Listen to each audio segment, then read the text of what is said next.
न्याय का कोई मतलब ही नहीं। लोगों की श्रद्धा उठ गई, कोर्ट में जाने से डर है। मैं गुजरात का कानून मंत्री भी रहा हूं, विधि मंत्री भी रहा हूं। कई लोगों ने मुझे कहा था कि साहब पनिशमेंट की कोई जरूरत ही नहीं। मैंने बोला क्यों? कि कोर्ट में जाना इटसेल्फ पनिशमेंट है। इस प्रकार की मानसिकता लोगों के दिमाग में कर गई।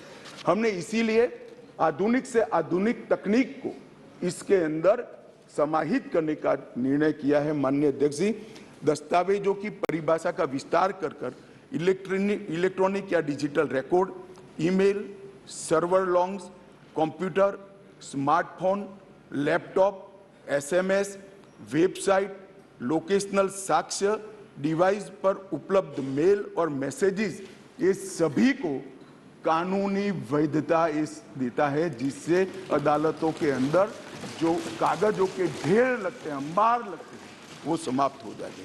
एफआईआर से केस डायरी और केस डायरी से चार्जशीट और चार्जशीट से जजमेंट तक की सारी प्रक्रिया को डिजिटलाइज करने का प्रावधान इस कानून के अंदर मैं लेकर आया हूं। अदालत की सभी कार्यवाही को टेक्नोलॉजी के माध्यम से करने के लिए हम करते हैं। अभी आरोपी की पेशी ही सिर्फ वीडियो कॉन्फ्रेंस से हो सकती है, अब संपूर्ण ट्रायल क्रॉस सहित की वो वीडियो कॉन्फ्रेंस से होगी। शिकायतकर्ता और गवाहों का परीक्षण भी होगा। जांच पड़ताल और मुकदमे में साक्ष्यों का रिकॉर्डिंग जो करना है वो भी होगा, और उच्च न्यायालय के मुकदमे और सभी अपीलीय कार्यवाही भी डिजिटली संभव होगी। माननीय अध्यक्ष जी, ये करने से पहले इसमें कोई न्याय के बारे में कोई गोता ही न हो जाए, इसलिए हमने नेशनल फॉरेंसिक साइंस यूनिवर्सिटी और देश भर के सारे विद्वानों को, इस विषय के विद्वानों के साथ बैठकर इसकी चर्चा कर टेक्नोलॉजी के एक्सपर्ट के साथ बैठकर उसको बनाया गया है। सर्च और जब्ती के वक्त मान्यवर हमने कई सारे ऐसे प्रावधान किए हैं जिससे निर्दोष नागरिक को फंसाया न जा सके। सर्च और जब्ती के वक्त ढेर सारी ऐसी फरियादें, मेरे यहाँ रख दिया गया, मेरे यहाँ था नहीं, पुलिस लेकर आई, रख दिया। अब हमने सर्च और जब्ती में वीडियोग्राफी को कंपलसरी करा है, जो अब वीडियोग्राफी केस का हिस्सा होगी। पुलिस द्वारा ऐसी रिकॉर्डिंग के बिना कोई भी चालान, चार्जशीट रखा जाएगा वो वैध नहीं होगा। हमारा दोष सिद्धि का प्रमाण बहुत कम है। आजादी के 75 साल के बाद भी हम दोष सिद्ध नहीं कर पाते हैं मान्यवर। इसीलिए फॉरेंसिक साइंस को हमने बहुत बढ़ावा देने का काम किया है। देश के प्रधानमंत्री जी ने एक ऐतिहासिक निर्णय लिया है नेशनल फॉरेंसिक साइंस यूनिवर्सिटी बनाने का। मैं इस सदन के माध्यम से पूरे देश को आश्वस्त करना चाहता हूं कि 3 साल के बाद हर साल 33,000 फॉरेंसिक साइंस के एक्सपर्ट और साइंटिस्ट इसको मिलने लगे। ये इसलिए किया गया कि ये कानून हम लेकर आने वाले थे मान्यवर। एक कानून में हमने लक्ष्य रखा है कि दोष सिद्धि के प्रमाण को, कन्विक्शन रेशियो को 90% से ऊपर लेकर जाना है, ये हमारा लक्ष्य है। इसलिए हमने एक महत्वपूर्ण प्रावधान किया है कि 7 वर्ष या उससे ऊपर की सजा जिस धाराओं में है, वो सभी क्राइम सीन पर फॉरेंसिक टीम की विजिट को हम कंपलसरी कर रहे हैं। और मान्यवर, इसके माध्यम से एक वैज्ञानिक साक्ष्य, एक साइंटिफिक एविडेंस पुलिस के पास होगा, जिसमें कोर्ट में दोषियों को बरी होने की संभावना बहुत कम हो जाएगी। मान्यवर, ये दोनों चीजें हैं। इसमें एक ऐसा सवाल कुछ एक्सपर्ट्स ने बताया था कि इसके लिए शायद देश अभी तैयार नहीं है। एक कानून में हमने ये भी प्रोविजन रखा है कि इलेक्ट्रॉनिक तरीके से केस चलाने के लिए कोर्ट, जिला, राज्य, ये सभी प्रकार के नोटिफिकेशन निकलने के बाद ही वो अप्लाई होगा। मानो एक कोर्ट किसी राज्य ने तैयार कर दी तो वो कोर्ट नोटिफाइड कर सकते हैं। एक जिला जब हो जाएगा तो वो जिला नोटिफाइड कर सकते हैं। एक क्षेत्र हो जाएगा तो क्षेत्र। अंततोगत्वा 27 के पहले पूरे देश की सभी कोर्टों को हम कंप्यूटराइज करके इसके इसी प्रकार से मोबाइल फोरेंसिक वाहन का भी हमने एडवांस में अनुभव कर लिया है मान्यवर। आज मैं आपको बता सकता हूं कि दिल्ली के अंदर 7 साल से ऊपर की किसी भी गुनाह होता है, सजा का जिसमें प्रावधान हो, ऐसा कोई भी गुनाह होता है तो एफएसएल की टीम इसको विजिट करती है। ये सफल प्रयोग हमने दिल्ली के अंदर कर दिया है। बेंगलुरु में अब सरकार बदल गई, भगवान जाने क्या होगा, मगर हमारी सरकार थी तब बेंगलुरु में भी इस प्रयोग की शुरुआत की थी। इसके लिए हमने मोबाइल एफएसएल के कंसेप्ट को लॉन्च किया है और सफल कंसेप्ट है मान्यवर। हर जिले में 3 मोबाइल एफएसएल घूमती रहेगी और गुना के जगह पे जाएगी। नागरिकों की सुविधा सुनिश्चित करने के लिए जीरो एफआईआर को पहली बार आजादी के 75 साल के बाद हम स्थान दिए। गुना कहीं पर भी हुआ, किसी भी थाने का हो, आप हिमालय की चोटी से भी उसको रजिस्टर कर सकते हैं और कन्याकुमारी के सागर के किनारे भी रजिस्टर। गुना रजिस्टर होने के बाद 15 दिन में कंसर्न थाने को भेजना होगा। ई एफआईआर का प्रावधान हम पहली बार जोड़ रहे हैं। हर जिले में और हर थाने में एक ऐसा पुलिस अधिकारी नामित किया जाएगा जिसके परिवारजनों में गिरफ्तारी हुई है। इसको अधिकृत सर्टिफिकेट देना पड़ेगा कि आपके परिजन हमारी कस्टडी में है और इसके लिए अब हम रिस्पॉन्सिबल हैं। कई बार पकड़कर पुलिस 4-4 दिन तक कोई जवाब नहीं देती है मान्यवर, और वहां पर उनको कोर्ट में जाना है और इसकी जगह अब वो ऑनलाइन भी सूचना देनी पड़ेगी और व्यक्तिगत सूचना भी देनी पड़ेगी। यौन हिंसा के मामले में पीड़िता का बयान कंपलसरी कर दिया गया है और यौन उत्पीड़न के मामले में बयान का वीडियो रिकॉर्डिंग भी अब कंपलसरी कर दिया है। मान्यवर, पुलिस को 90 दिन में जिसने फरियाद की है इसका स्टेटस देना हमने कंपलसरी कर दिया है। 90 दिन में उसका स्टेटस देना पड़ेगा और हर 15 दिन में फरियादी को अपना स्टेटस भेजना पड़ेगा। 7 वर्ष या उससे अधिक के कारावास का केस अगर विड्रॉ करना है तो पीड़ित को सुने बगैर कोई भी सरकार इसको विड्रॉ नहीं कर पाएगी। ये भी इससे नागरिकों के अधिकारों की रक्षा होगी और इसके अंदर पहली बार हम कम्युनिटी सर्विस को सजा के बारे में भी इंट्रोड्यूस कर रहे हैं मान्यवर। ये प्रैक्टिस में कई जगह पे है परंतु इसका इंट्रोडक्शन एक्ट से, कानून से अब होगा। मान्यवर, सालों तक केस चलते नहीं है, इसके लिए भी हमने बहुत सारे प्रावधान करे हैं। छोटे मोटे मामलों में समरी ट्रायल का दायरा बढ़ा दिया है। समरी ट्रायल को 20,000 तक की गुनाहों में ले लिया गया है और 3 साल तक कि जिसमें सजा है वो सारे समरी ट्रायल से हो जाएंगे। इस एक ही प्रावधान से 40% केसों की सेशन कोर्ट से बाहर होकर नीचे ही समरी ट्रायल से समाप्त हो गए। मान्यवर, आरोप पत्र दायर करने के लिए पुलिस अधिकारी आगे की जांच चालू है, आगे की जांच चालू है, आगे की जांच 6-6 साल अब नहीं कर पाएंगे। हमने तय कर दिया है कि 90 दिन में आरोप पत्र दायर करना ही पड़ेगा और कोर्ट भी उनको और 90 दिन की परिस्थिति देखकर परमिशन दे सकती है। 180 दिन में आपको जांच समाप्त कर ट्रायल के लिए भेज देना पड़ेगा। इससे बहुत बड़ा फर्क होगा। वारंट के मामले में भी हमने काफी सारे बदलाव किए हैं। आरोपी व्यक्ति को आरोप तय करने की नोटिस 60 ही दिन में देने के लिए अब कोर्टें बाध्य हो जाएगी। कोर्ट ने चार्ज फ्रेमिंग 60 दिन से ज्यादा लंबा नहीं कर सकती। बहस पूरी होने के बाद 30 दिन में मान्यवर न्यायाधीश ने अपना फैसला देना पड़ेगा। अब 3-3 साल तक फैसला पेंडिंग नहीं रखा। कई सारे जज ऐसे पूरी सुनवाई कर देते थे और फिर बाद में ट्रांसफर हो जाती थी या रिटायर्ड कर जाते थे और ट्रायल फिर से चलती। अब ऐसा नहीं होगा। 30 दिन के अंदर ही फैसला देना पड़ेगा। इसको भी हमने, और फैसले को 7 दिन के अंदर ऑनलाइन उपलब्ध कराना पड़ेगा जिससे इस पर अपील की कार्यवाही मान्यवर हो जाए।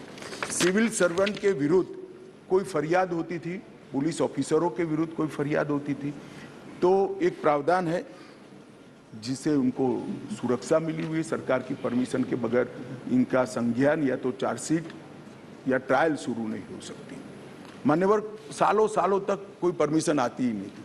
और उसके कारण सिविल सर्वेंट के साथ साथ बाकी लोग भी डिले ट्रायल को एंजॉय करते थे। हमने तय कर दिया है कि 120 दिन में सरकार हाँ या ना कह दे, वरना डीम्ड परमिशन माना जाएगा और ट्रायल को फेस करना। मान्यवर, एक बहुत बड़ा दिक्कत मैंने देखा है कि एसपी के नाते किसी ने एक केस जांच किया है तो डीजीपी या तो रिटायर्ड होने के बाद वो केस चलने पर आता है और उनको गवाही देने जाना है। हमने ये प्रक्रिया के अंदर आमूलचूर परिवर्तन किया है कि जो एसपी अभी नौकरी कर रहा है वो ही फाइल देखकर गवाही देगा, जो पहले था उसको आने की जरूरत नहीं। माननीय, बहुत बड़ा क्रांतिकारी बदलाव। इसके कारण इतना देर होती, इतनी देर होती। आज हमने बारीकी से ट्रायल किस चीज के कारण लेट होती है इसका अभ्यास किया है। सबसे ज्यादा डेट अगर लगे तो यही कि भैया वो तो डीजीपी हो गए, डीजीपी साहब को समय नहीं होगा, तहसील में कैसे आएंगे, जब उनकी विजिट है तो 1.5 साल तक गवाही नहीं होती। मगर अब कोई डीजीपी साहब या तो रिटायर्ड बाबू को बुलाने की जरूरत नहीं, वहां जो एसपी है वो फाइल देखकर, और वो डीजीपी साहब को कुछ याद भी नहीं है, उन्होंने भी फाइल देखकर ही कोर्ट को असिस्ट करना है, मगर ये नहीं होता था। अब हमने ये कर दिया है। घोषित अपराधियों की संपत्ति की कुर्की का भी ये है नहीं, वरना यूपीए वालों को बहुत दिक्कत आती इस प्रावधान से। घोषित अपराधियों की संपत्ति की कुर्की का भी हम प्रावधान मान्यवर इसमें लिए। संगठित अपराध के लिए एक नया प्रावधान हम इसके अंदर जोड़ रहे हैं, जो अंतरराज्य गैंग और संगठित अपराध है, इसके विरुद्ध एक अलग प्रकार की कठोर सजा का प्रावधान।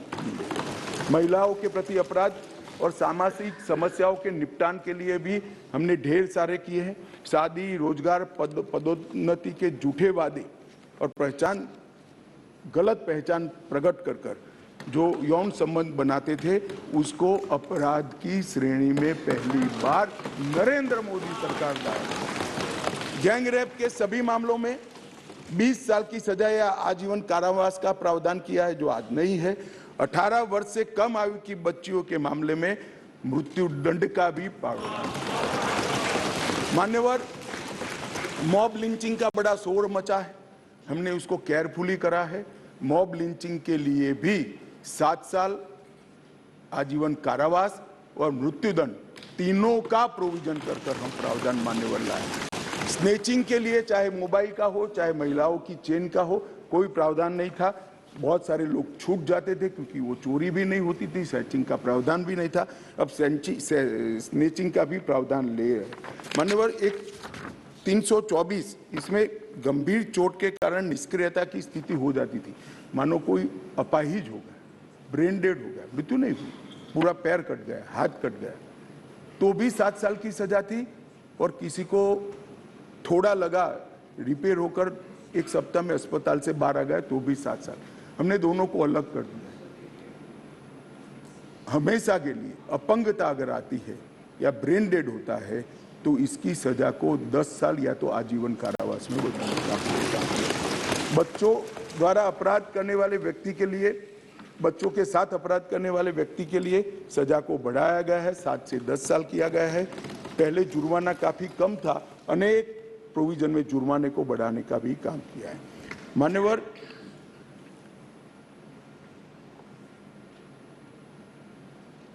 अपराधियों के विरुद्ध जो भाग जाते थे इसके लिए भी 10 साल की सजा का लाया है, प्रावधान लेकर आए हैं। सजा माफी को पॉलिटिकल यूज करने वाले बहुत किस्से आते थे। अब हमने कह दिया है कि अगर किसी को सजा माफ करनी है तो मृत्यु की सजा को आजीवन कारावास में बदल सकते हैं। आजीवन कारावास की सजा को 7 साल तक ही माफ कर सकते हैं। 7 साल के कारावास को 3 साल तक ही माफ कर सकते हैं। किसी भी गुनहगार को, अभी बिहार में कुछ मामले आए हैं सामने, इसी प्रकार से राजनीतिक रसूख वाले लोगों को छोड़ा नहीं जाएगा, उनको भी सजा भुगतनी पड़ेगी। इसका भी प्रावधान मान्यवर हम लेकर आए हैं। मान्यवर, राजद्रोह पर ये अंग्रेजों ने अपने शासन को बचाने के लिए एक कानून बना था। मैं इस सदन को कहना चाहता हूं, एक ऐतिहासिक निर्णय इस सरकार ने किया है। राजद्रोह को कंप्लीटली हम रिपील कर रहे हैं, कंप्लीटली। यहाँ लोकतंत्र है, सबको बोलने का अधिकार है। राजद्रोह को हम कंप्लीटली रिपील कर रहे हैं मान्यवर। और इस कानून में इसके साथ साथ अलगाव, सशस्त्र विद्रोह, विध्वंसक गतिविधियां, अलगाववाद, भारत की संप्रभुता, एकता को, अखंडता को चैलेंज करना, ये सबको कानून के अंदर किसी न किसी दाएं बाएं तोड़ मरोड़ कर जोड़ते थे। इसका कोई स्पेशल प्रोविजन नहीं था, टेररिज्म की व्याख्या ही नहीं थी। पहली बार अब इसकी व्याख्या हो रही है और जुड़ी संपत्ति को कुर्क करने का अधिकार भी। मान्यवर, जांच करने वाले पुलिस अधिकारी के संज्ञान पर कोर्ट इस पर ऑर्डर करेगा। कुर्की का ऑर्डर पुलिस अधिकारी नहीं कर पाएंगे, निर्णय नहीं कर पाएंगे, कोर्ट में सुनवाई के बाद होगा। मान्यवर, एक बहुत बड़ा ऐतिहासिक फैसला हमने किया है, अनुपस्थिति में ट्रायल। कई सारे केसों में दाऊद इब्राहिम वांटेड हैं, चले गए, देश छोड़कर भाग गए, आज उन पर ट्रायल नहीं होती। हमने तय किया है कि सेशन कोर्ट के जज ड्यू प्रोसीजर के बाद जिसको भगोड़ा घोषित करेंगे उसकी अनुपस्थिति में ट्रायल होगी और उनको सजा भी सुनाई, दुनिया में वो कहीं पर भी छिपके सजा सुनाई जाए। मान्यवर, इससे बहुत बड़ा फर्क पड़ने वाला है और वो सजा के खिलाफ अपील करना है तो न्याय की शरण में आए, अपने आप को भारतीय कानूनों की शरण में लाए और अदालत के सामने जाए तो हाई कोर्ट में चैलेंज करें। मान्यवर, मैं सार्वजनिक जीवन में बहुत बचपन से हूँ, राज्य का गृह मंत्री भी रहा हूँ। मैंने बहुत सारे थाने विजिट किए, बहुत सारे सदस्य भी थाने में गए होंगे। आप देखे होगा टूटी फूटी साइकिल, टूटी फूटी गाड़ी, टूटी फूटी ऑटो सालों तक पड़ी, सबने देखा। वो इसलिए पड़ा है कि कानून में प्रोविजन है कि केस के निपटारे तक इसको संभाल पर रखना। हमने प्रोविजन कर दिया इसकी वीडियोग्राफी करना, वीडियोग्राफी की सर्टिफाइड कॉपी कोर्ट में जमा कराना और फिर इसका निपटारा आप कर सकते हो। इससे कम से कम पुलिस स्टेशन की स्वच्छता बढ़ाना। मान्यवर, इस प्रकार के, मैंने तो अभी थोड़ा बताया, इस प्रकार के ढेर सारे बदलाव इस कानून के अंदर हम लेकर आए हैं। टोटल 313 बदलाव है मान्यवर। और मैं इतना कह सकता हूं कि हमारी न्यायिक दंड प्रक्रिया, क्रिमिनल जस्टिस सिस्टम के अंदर आमूलचूल परिवर्तन होगा और सबको ज्यादा से ज्यादा 3 साल के अंदर न्याय मान्यवर। इसमें पुलिस अधिकारियों को भी जवाबदेह किया है, वकीलों को भी जवाबदेह किया है और न्याय करने वाले के लिए भी मर्यादाएं रखी है। इसमें महिलाओं का और बच्चों का विशेष ध्यान दिया गया है। अपराधियों को सजा हो इसकी चिंता की गई है और पुलिस अपने अधिकारों का दुरुपयोग न कर पाए, ऐसा भी। इसके अंदर राजद्रोह जैसे कानूनों को एक और हम निरस्त कर रहे हैं तो दूसरी ओर धोखा देकर महिला का शोषण करने वाले और मॉब लिंचिंग जैसे जघन्य अपराध करने वालों को दंडित करने का भी इरादा है। एक और हमने राजद्रोह को रिपील किया है, दूसरी ओर संगठित अपराध और टेररिज्म पर नकेल कसने का काम भी हमने किया है। मान्यवर, मैं मानता हूं कि तीनों संहिता अपने आप में संपूर्ण है, परिपूर्ण है, परंतु 1807, 1888 और 1878 से कानून प्रचलन में है। कोई भी व्यक्ति, कोई भी डिपार्टमेंट या कोई भी व्यक्तियों का समूह इसको कंप्लीट नहीं कर सकता। इसलिए मैंने निर्णय किया है मान्यवर कि इस कानून को मैं स्टैंडिंग कमेटी को, गृह विभाग की स्टैंडिंग कमेटी को देना चाहता हूं, जिससे पक्ष विपक्ष सभी संसद सभ्य इस पर अपना, काफी संसद सभ्यों ने दिया है, परंतु इस पर काफी अच्छी सोच विचार हो। इस पर बार काउंसिल भी चर्चा करे, बार एसोसिएशन भी चर्चा करे, कुछ रिटायर्ड न्यायिक अधिकारी भी चिंता करें और हम लॉ कमीशन को भी भेजेंगे, लॉ कमीशन भी अपनी टिप्पणियां दे। तो कुल मिलाकर ये सब आने के बाद, ये विधेयक को उचित परिवर्तन करने के बाद मैं फिर से इस सदन के लिए आऊंगा। मैं आपको अनुरोध करता हूं माननीय स्पीकर महोदय कि मैं विधेयक को पुनर्स्थापित करता हूं और माननीय स्पीकर महोदय मैं ये भी अनुरोध करता हूं कि विधेयक को जांच हेतु विभाग संबंधी गृह कार्य संबंधी संसदीय स्थायी समिति को। एक मिनट, प्रश्न ये कि विधेयक को पुनर्स्थापित करने की अनुमति प्रदान की जाए। जो सदस्य इसके पक्ष में हाँ कहें, जो सदस्य विरोध में ना कहें। मेरे विचार में निर्णय हाँ वालों के पक्ष में, हाँ वालों के पक्ष में माननीय मंत्री विधेयक को पुनर्स्थापित करें। माननीय मंत्री जी। मान्यवर, मैं इस विधेयक को, तीनों विधेयकों को गृह विभाग के कार्य संबंधी, माननीय स्पीकर महोदय, मैं विधेयक को पुनर्स्थापित करता हूं और आपसे निवेदन करता हूं कि ये तीनों विधेयकों को गृह विभाग के कार्य संबंधी संसदीय स्थायी समिति को भेज दिया जाए। मान्यवर हरसिमरत मैं कुछ पूछना चाहती हूँ। अब इसमें एक मिनट पूछ ले वो। गृह मंत्री जी को बधाई देती हूँ, बहुत ही बड़ा परिवर्तन। सर सिर्फ एक चीज़ आपसे मैं पूछना चाहूँगी कि जो लोग जेल की सज़ा काट के अभी भी जेल में 30-30 साल से, कुछ उनके लिए भी इसमें है कि नहीं, एक ये पूछना। सर दूसरा सवाल ये कि प्रैक्टिकली जो ज़मीन में होता है सब घर घर तक नशे पहुंच रहे हैं, जो घर वाले किसी को बताते भी हैं तो उनके बारे कोई उनका एक्शन नहीं लिया जाता, तो कोई प्रावधान इसके लिए भी कुछ होगा? एक मिनट गृह मंत्री जी, गृह मंत्री जी माफी का सवाल है, माफी अपराध क्या है इसके आधार पर करने का संपूर्ण वैधानिक प्रावधान है। बी मेहताब जी, सजा पूरी कर ली है, इसको छोड़ने के लिए सजा पूरी नहीं होती है, जन्म टिप होती है, अंतिम सांस तक होती है। इसको 14 साल में करने का जेल के अधिकारी के पास अधिकार होता है। वो अधिकार के उपयोग के लिए भी गुना को देखकर वैधानिक अधिकार उसको दिए गए।